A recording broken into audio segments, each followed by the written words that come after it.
सुप्रभात बच्चों, आशा है आप लोग स्वस्थ होंगे और खुश होंगे। हिंदी व्याकरण पुस्तक की ऑनलाइन कक्षा में आपका एक बार फिर से बहुत स्वागत है। आज हम लोग पाठ 9 क्रिया का भाग 2, जिसमें आज हम लोग पुस्तक के अभ्यास पढ़ेंगे, उसे आज हम लोग पढ़ने जा रहे हैं। क्रिया आपने पढ़ा, पहले पार्ट में आपने जाना कि क्रिया क्या है। हमारे द्वारा किए गए सभी कार्य की क्रिया कहलाते हैं। क्रिया दो प्रकार की होती है, सकर्मक क्रिया और अकर्मक क्रिया। सकर्मक क्रिया में वह कार्य जो आपके द्वारा किया जाता है, अकर्मक क्रिया में वह कार्य जो अपने आप हो जाता है।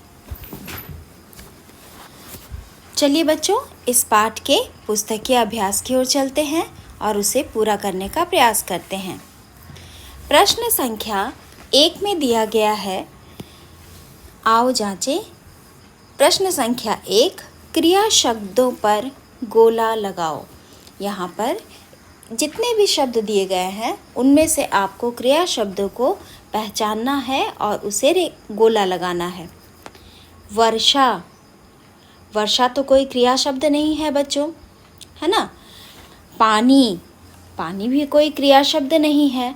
फिर है तेज, यह भी कोई क्रिया नहीं है। नाचना, यह आपके द्वारा किया जाता है, ठीक है। फिर है बस, बस पर तो आप लोग चढ़ते हो। धीमा, धीमा शब्द भी नहीं है। बगीचा उपवन को कहते हैं।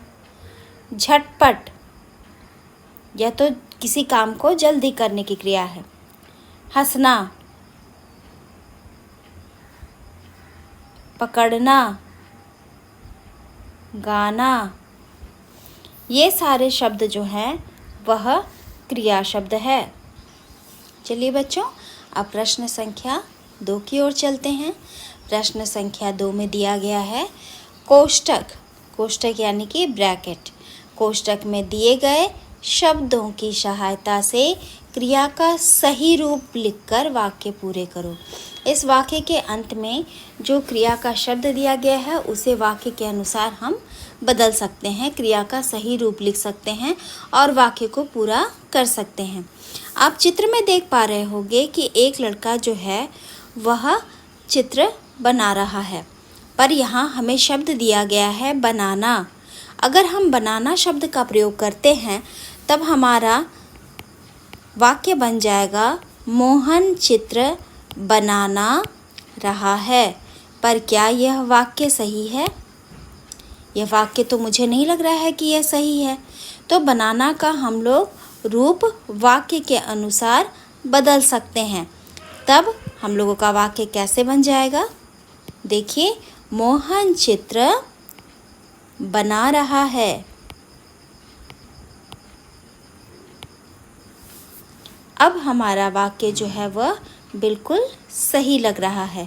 तो यहाँ बनाना में से हम लोग क्रिया का सही रूप करने के लिए वाक्य के अनुसार हम लोगों ने उसमें से ना शब्द जो है वो हटा दिया।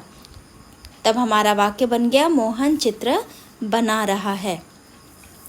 आगे बढ़ते हैं। राहुल का चित्र आप देखिए, राहुल दौड़ रहा है, पर हमें यह शब्द दिया गया है दौड़ना। राहुल दौड़ना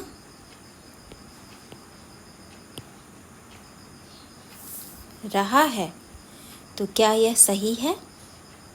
इसमें तो हम लोगों को जो भी क्रिया शब्द दिया गया है हमने उसे ही लिख दिया है, हमने उसका रूप नहीं बदला है।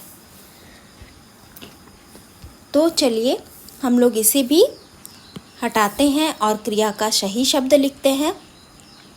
हम लोग यहाँ से ना शब्द को हटा देंगे, तब हमारा शब्द बन जाएगा दौड़। राहुल दौड़ रहा है। चलिए आगे बढ़ते हैं। आपको चित्र में क्या दिखाई दे रहा है? एक लड़का जो है वह रॉकेट पर बैठा है और यहाँ शब्द दिया गया है बैठना। अगर हम लोग यहाँ पर बैठना लिखते हैं तो हमारा वाक्य बन जाएगा, सावन रॉकेट पर बैठना है। तो यह वाक्य सही नहीं रहेगा।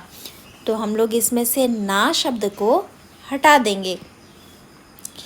सावन रॉकेट पर, और उसके बाद फिर आ की मात्रा लगाएंगे और हमारा शब्द बन जाएगा बैठा।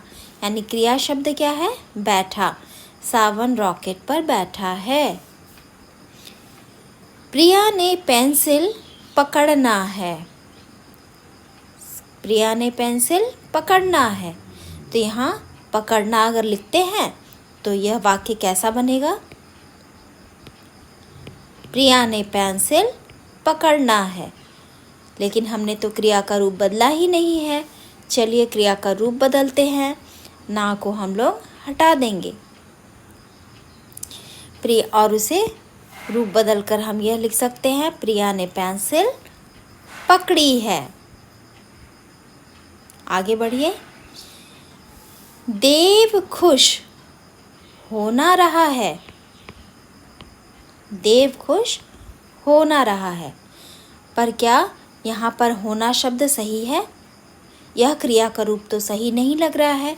तो हम लोग इसमें से ना को हटा देते हैं और हमारा बन जाएगा हो। देव खुश हो रहा है। तो इस तरह से बच्चों जो भी क्रिया शब्द दिए गए हैं उसका रूप वाक्य के अनुसार बदलकर आप उसे वाक्यों में प्रयोग कर सकते हैं। प्रश्न संख्या 3 में कुछ चित्र दिए गए हैं। उन चित्रों को पहचानना है और उसके क्रिया रूप को लिखना है। जैसे यहाँ पर चित्र दिया गया है, एक बालक सो रहा है। तो हम लोग यहाँ पर लिख सकते हैं सोना। यह क्रिया का मूल रूप है और जब हम इसे वाक्य में प्रयोग करते हैं तो इसमें से ना हम लोग हटा देते हैं। जैसे रोहन सो रहा है। तो क्रिया का हम लोग यहाँ पर मूल रूप लिख रहे हैं। बच्चे यहाँ पर पढ़ रहे हैं तो कौन सी क्रिया कर रहे हैं? पढ़ना।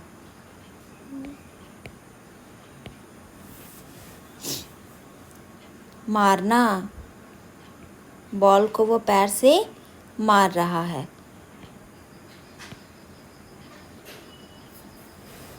खाना।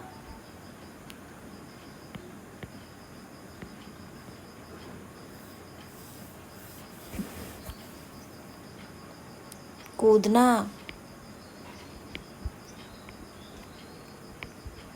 या उछलना भी आप लिख सकते हो। नहाना।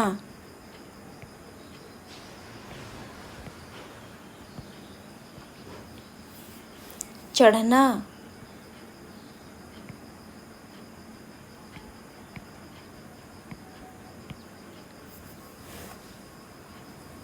दिखाना। वह अपने हाथ से कुछ दिखा रही है। दिखाना।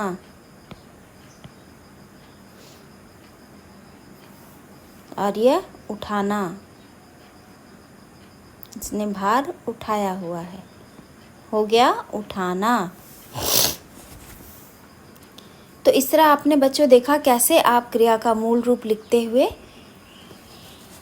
चित्र को पहचान रहे हैं और उसके क्रिया रूप को लिख रहे हैं।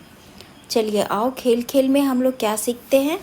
यहाँ पर एक कहानी दी हुई है। जो कहानी अधूरी है, चित्र को देखते हुए आपको उस कहानी को पूरा करना है और उस कहानी का शीर्षक लिखना है। एक बार खरगोश कहीं जा रहा था। जाना भी एक क्रिया है पर यहाँ पर जाना मूल धातु नहीं लिखा गया है। लिखा गया है एक बार खरगोश कहीं जा रहा था। उसे रास्ते में एक तरबूज मिला।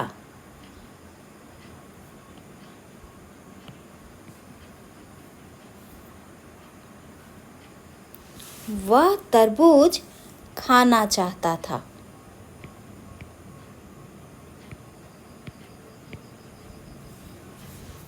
उसने तरबूज को तोड़ने की कोशिश की।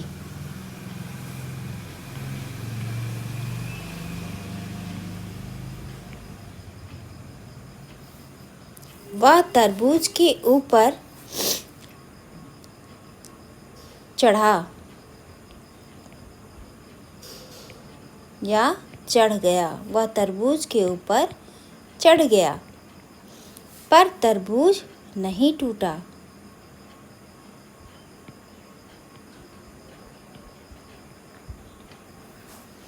उसने तरबूज को ऊपर से नीचे गिराया। तरबूज के कई टुकड़े हो गए।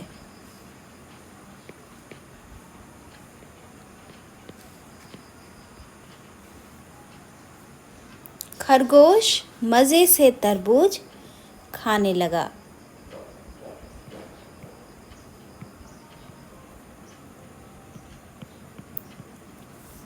शीर्षक क्या होगा बच्चों?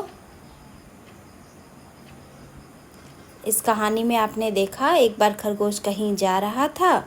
उसे रास्ते में एक तरबूज मिला। वह तरबूज खाना चाहता था। उसने तरबूज को तोड़ने की कोशिश की। वह तरबूज के ऊपर चढ़ गया, पर तरबूज नहीं टूटा। उसने तरबूज को ऊपर से नीचे गिराया। तरबूज के कई टुकड़े हो गए। खरगोश मज़े से तरबूज खाने लगा। इसका शीर्षक मैं आपकी सोच पर छोड़ती हूँ। इसका शीर्षक आपको सोचना है और लिखना है। आप बहुत सारे शीर्षक इसमें बना सकते हो। समझदार खरगोश, चतुर खरगोश, बुद्धिमान खरगोश, इस तरह से करके कई सारे शीर्षक हो सकते हैं। आप शीर्षक को स्वयं चुनिए और दिए गए स्थान पर लिखिए। और यहाँ इस कहानी से आपने क्या सीखा? अरे वाह, खरगोश ने जो कुछ भी किया वे सब क्रिया है। तो बच्चों, क्रिया तो अभी तक आप लोगों को बहुत अच्छी तरह समझ में आ गई होगी। पुस्तक के अभ्यास को आप लोग अपने पुस्तक में ही पूरा करेंगे और इस कहानी का शीर्षक भी आप लोग पुस्तक में ही लिखेंगे।